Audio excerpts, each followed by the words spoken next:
Good afternoon, everyone. To begin with, it is with a heavy heart that we gather here today, having received the news that our dear colleague and a tremendous public servant, the Honorable Sylvester Turner, passed away tragically and unexpectedly. He was a powerful, profound, principled public servant who was beloved in his hometown of Houston, served his hometown in the state legislature as mayor, and over the last few months as a member of Congress. And he was a champion for all that we stand here today to protect. So I thought it appropriate that we just begin with a brief moment of silence.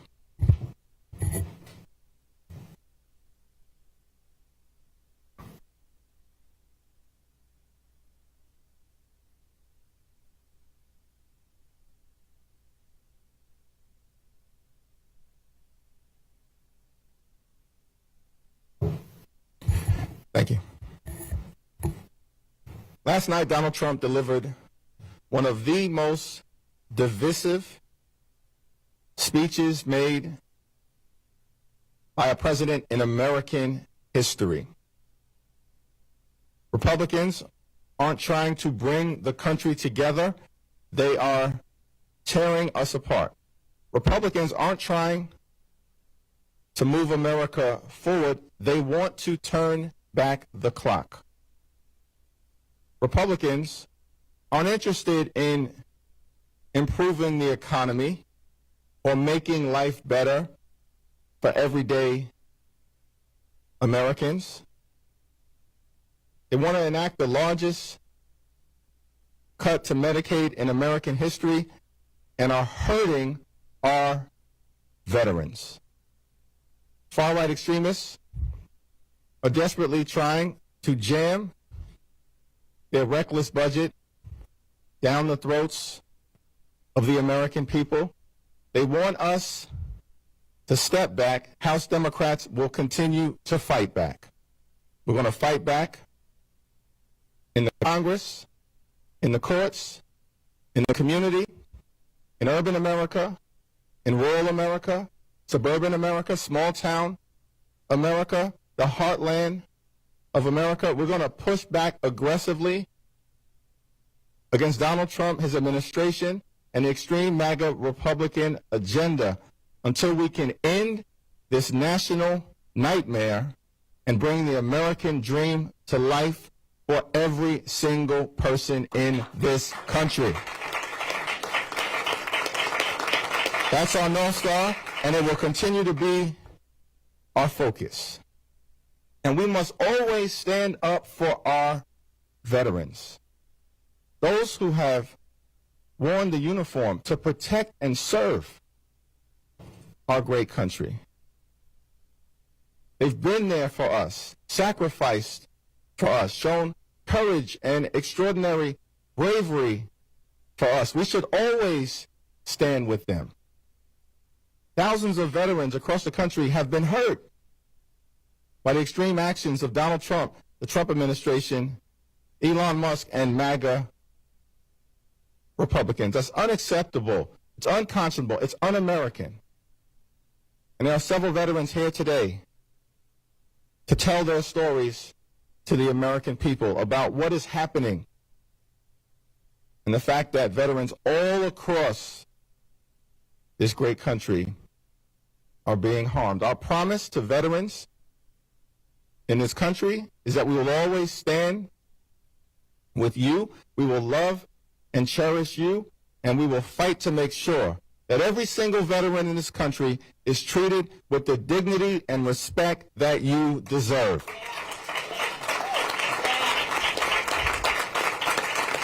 It's now my honor to yield to our distinguished whip, Catherine Clark. Thank you. Thank you, Leader. We heard a lot of things in the 100-minute presidential address last night. Not one thing about helping veterans. 100 minutes, not one thing about helping our veterans. Instead, we heard the double down on the same corrupt agenda: help the rich get richer. And to pay for tax cuts for the richest man on earth, the GOP is throwing our veterans under the bus, raising their prices, cutting their health care, destroying their livelihoods. 6 weeks into this administration, they have fired 6,000 veterans without cause. They're getting ready to fire 83,000 VA employees. They're cutting SNAP benefits that feed more than 1 million veterans.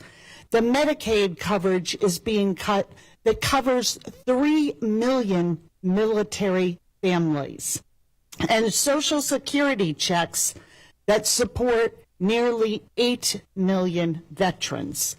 They're selling out our veterans to enrich billionaires, and they're insulting them as they do it.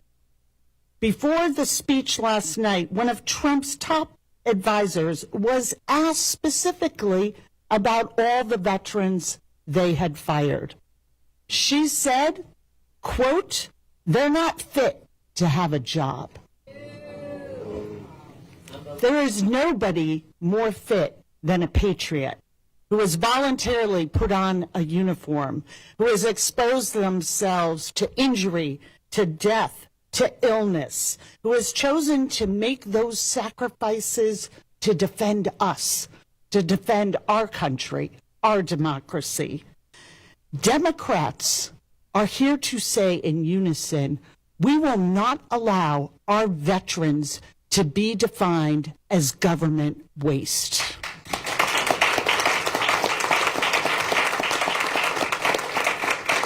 And we are privileged to be joined by 3 heroes who have served our country in uniform.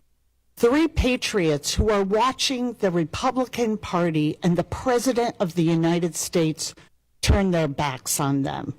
First, we will hear from Chris Wicker, a proud Air Force veteran and a small business owner who was senselessly fired from the SBA.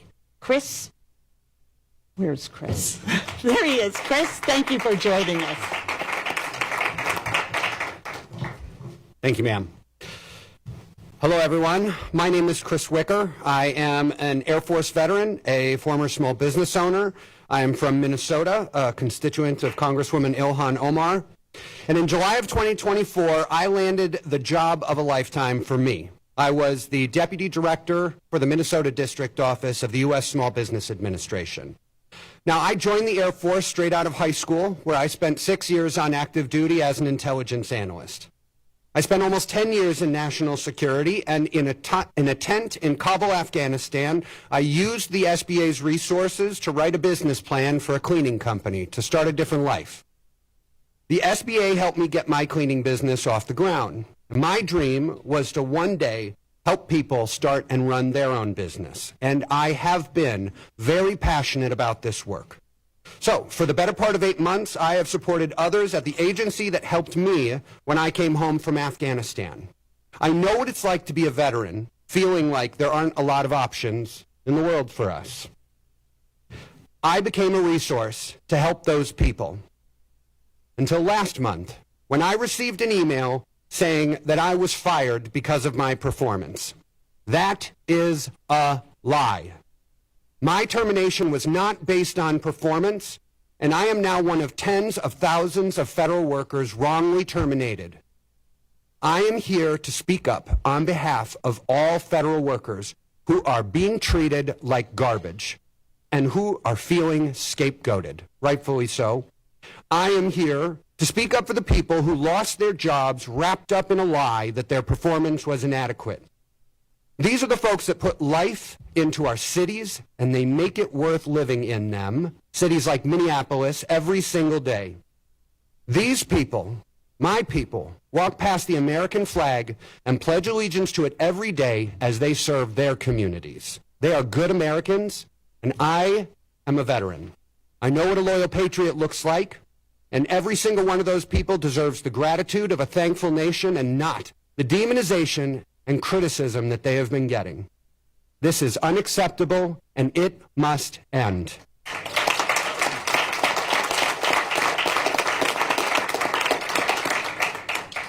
I thank the members, seriously. I thank the members, especially Congresswoman Omar. Thank you.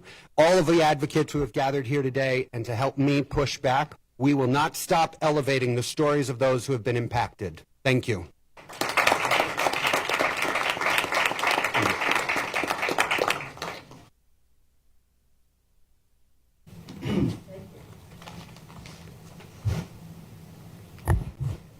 Sorry, I'm small. Hello, my name is Louise. I'm from a small town in Pennsylvania called Tobyhanna. I'm sure many of you have children. I myself have 4 boys. They are 3, 12, 13, and 15. I served as a United States Navy Seabee for 3 years. I'm here today to urge Congress to put families first and prevent dangerous cuts to the programs that families like mine rely heavily upon. After I left the Navy, I struggled to find full-time work. I felt abandoned by my country, the one that I had worked so hard to serve. In the Navy, they don't teach you how to live life as a civilian. And I don't know how to keep me and my children afloat without these programs. During the difficult times that I have lived through, Medicaid, SNAP, and WIC were my lifelines. I needed these, and I still do. I don't understand why Republicans are trying to destroy these programs. These programs allow parents like me to take my kids to the doctor when they're sick and put food on my table. These same programs enable millions of veterans who don't qualify for services through the Veterans Administration to obtain medical care. My grocery bills keep going up. 2 years ago, when my infant son was born, a carton of eggs was $3. Now in my town, it's almost $8. If I lose SNAP, I won't be able to feed my family. If I lose Medicaid, my children won't be able to see a doctor when they're sick. Republicans want to take health care and food away from people like me, veterans and working parents, so they can give handouts to millionaires and billionaires. It's unacceptable that they'll let the people who serve this country suffer. Take it from me. Right now, it's not just us veterans, but all of us that suffer. Every day, veterans are suffering at the hands of the people that we fought to protect. And if the Republicans, those same people that we protected, get their way, it's going to hurt families like yours and like mine. It's time for all of America to stand together with us, the proud veterans of the United States military, and fight for our right to live and thrive in this country that we fought so hard to protect.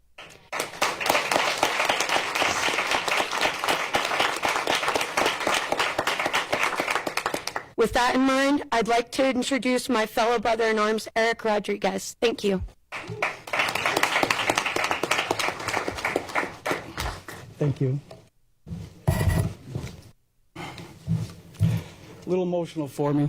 So, I'm Eric Rodriguez. I'm a disabled Iraq war veteran.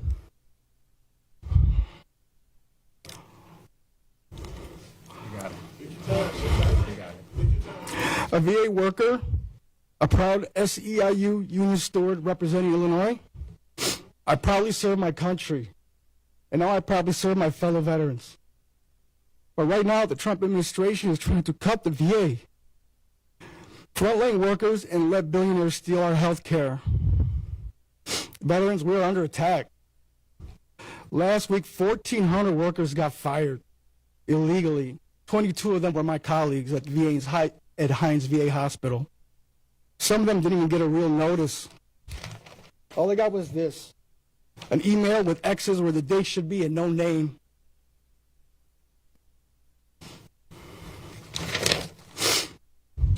That's how little they think of people and our veterans in this country and that serve our country. They're slashing staff, crushing unions, and selling out the VA for what?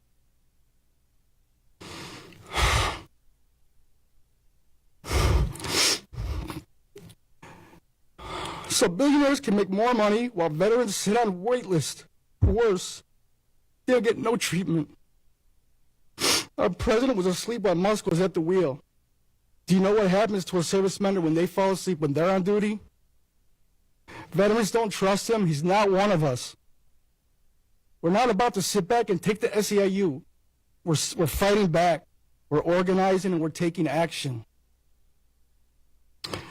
We're not going to back down. On the south side of Chicago, we stand on business. It's time for you to do the same. We've done our duty. Now we're asking the administration and Republicans to do theirs. We serve this country. We know how to take it. Take the fight to them, and we know how to win. Thank you.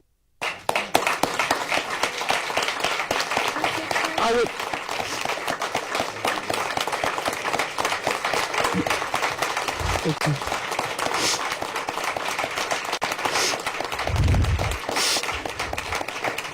At this time, I would like to pass it over to Vice Chair Liu, please.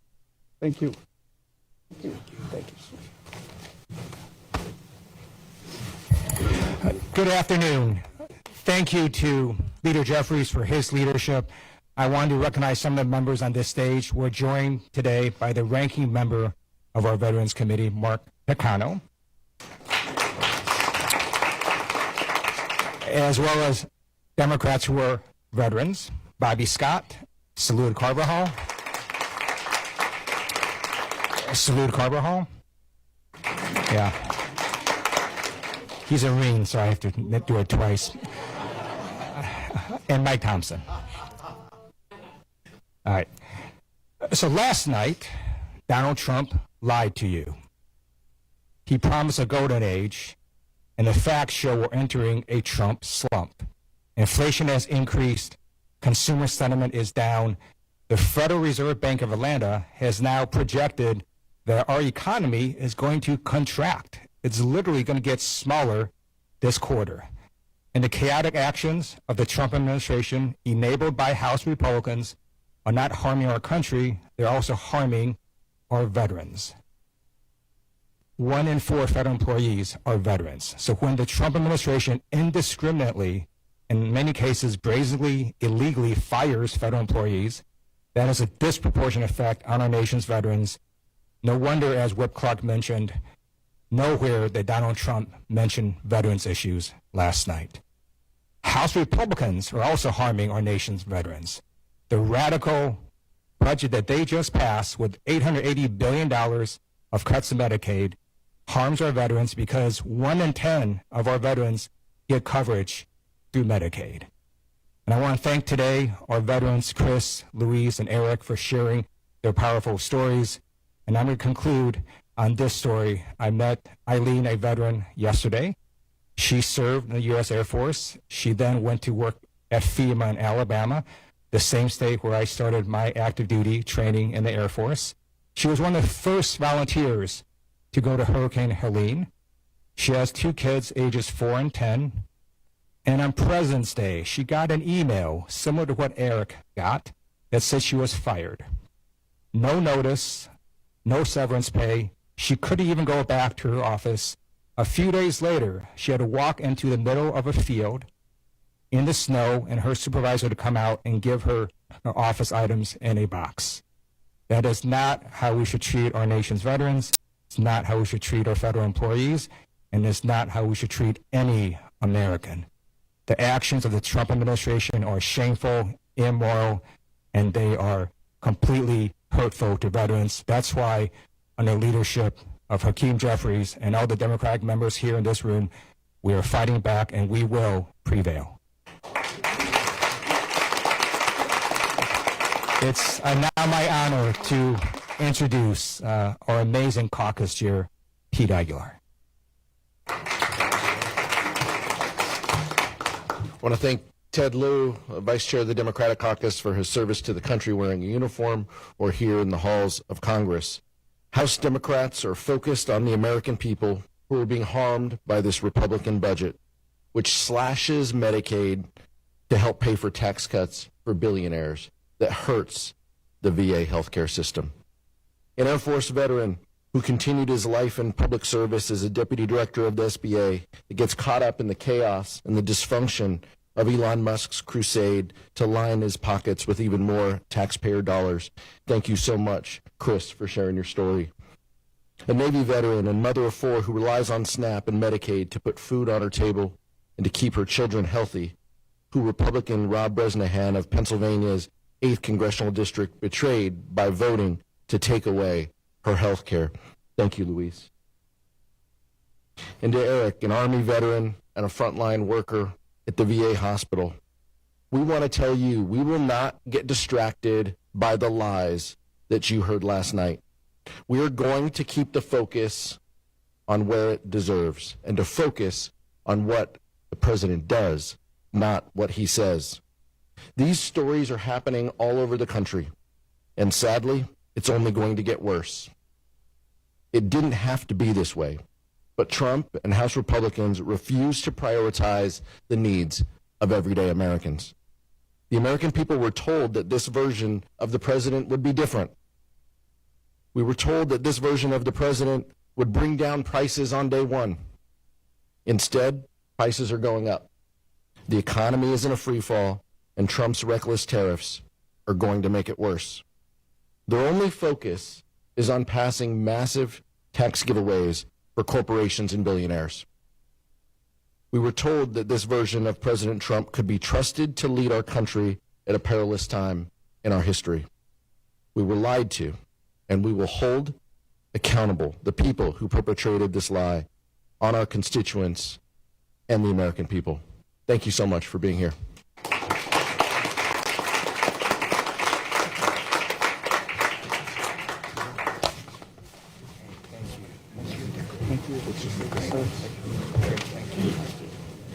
That's it? Appreciate that. That's it. Thank you, man. You did great. Thank you.